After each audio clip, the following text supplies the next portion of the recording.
If you don't fail, you're not even trying. I'll say it again. If you don't fail, you're not even trying. My wife told me this great expression.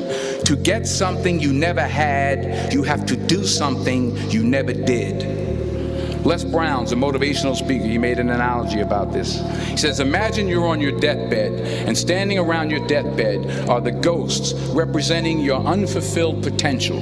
The ghost of the ideas you never acted on. The ghost of the talents you didn't use. And they're standing around your bed, angry, disappointed, and upset. They say, we came to you because you could have brought us to life, they say.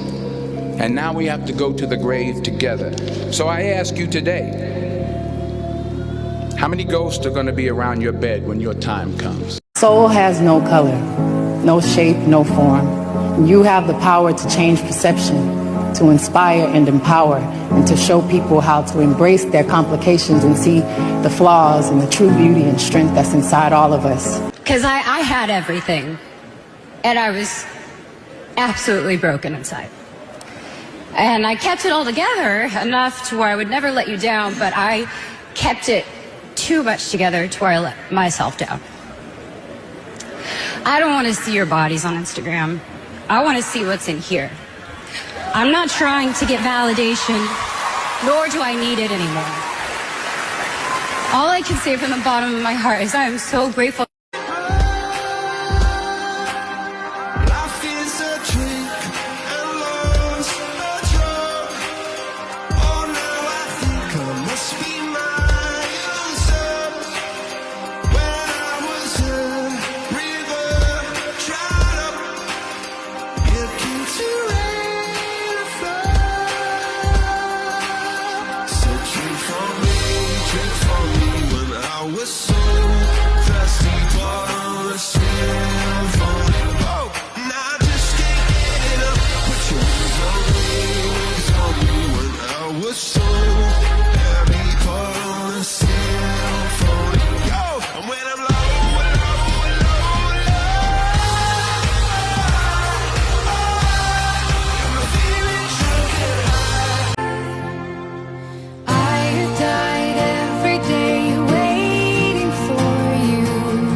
When I couldn't get sober, he told me not to give up hope, and he urged me to find my faith. It didn't have to be his or anyone else's as long as it was rooted in forgiveness. And I couldn't get hired, so he cast me in the lead of a movie that was actually developed for him, and he kept a roof over my head, and most importantly, he said that if I accepted responsibility for my wrongdoings, and if I embraced that part of my soul that was ugly, hugging the cactus, he calls it. He said that if I hugged the cactus long enough, I'd become a man of some humility, and that my life would take on a new meaning, and it worked. All he asked in return was that someday I help the next guy. This is my favorite Adam Sandler story. You were at NYU. Yes. And it was an acting coach, I believe. He took you out for a beer. Right. You guys went to a bar. Right. And he kindly said to you, think about something else. Exactly. Listen, you got a heart, but you don't have it. You don't have it. Yeah, right. Choose another path. Oh, yeah. Truth? It was like that. This is why it's my favorite Adam Sandler story, and I think it says a lot about you. That you ran into him at the heights, when you're getting the ultimate payday, and you're with a bunch of friends, and you run into him out at a bar. Yeah. And anyone would think that's the opportunity where you go, you rub it in his face. And reportedly, what you did was you said hi, and you introduced him to your friends, and you said, this is the only teacher to ever buy me a beer. Something like that. That's right. Get off social media. That would be my honest advice. But that's a nearly impossible thing to say to a generation younger than me and my generation as well. So my advice is everything you're looking at is 90% fake. Yeah. And you have no idea what's behind a photo. And you have no idea what's actually going on. All you have is who you are. Take breaks and just enjoy what's actually around you. Because believe it or not, everything in this little tiny device does not define you, does not make you a human. It's simply a device. You can put it down and be a part of the world again.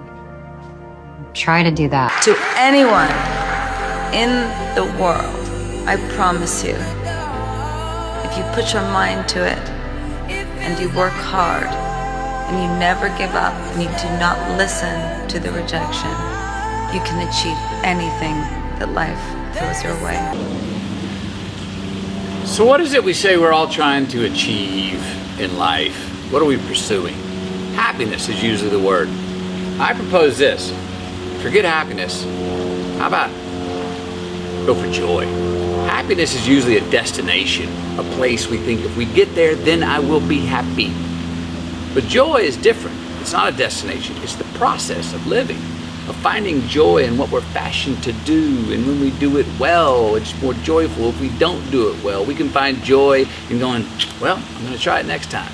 Joy is a process. Happiness is a destination. I think we'd all be a lot cooler and better, truer people if we found the joy in the process and didn't keep trying to pursue the result, the destination that we call happiness, which is really unattainable. It's hard for young people now because they're hooked. They're addicted. If you don't think you're addicted, and I'm talking about anyone, from the highest to the lowest, if you don't think you're addicted, then see if you can turn it off for a week. It got quiet in here, didn't it? Didn't it get real quiet? It's a tool, so we should use it. God has blessed us with free will. Now it's free will magnified, free will on steroids. You're free to go in any direction you want. It will allow you, and it's not the enemy. It's just it's just a reflection of our own free will. You know? And we all want to be liked. But now we want to be liked by 16 million. And will now some of us do anything to be liked. We used to do anything to be liked, but it was by the person in front of you. Now it's to be liked by 16 million people that you don't know.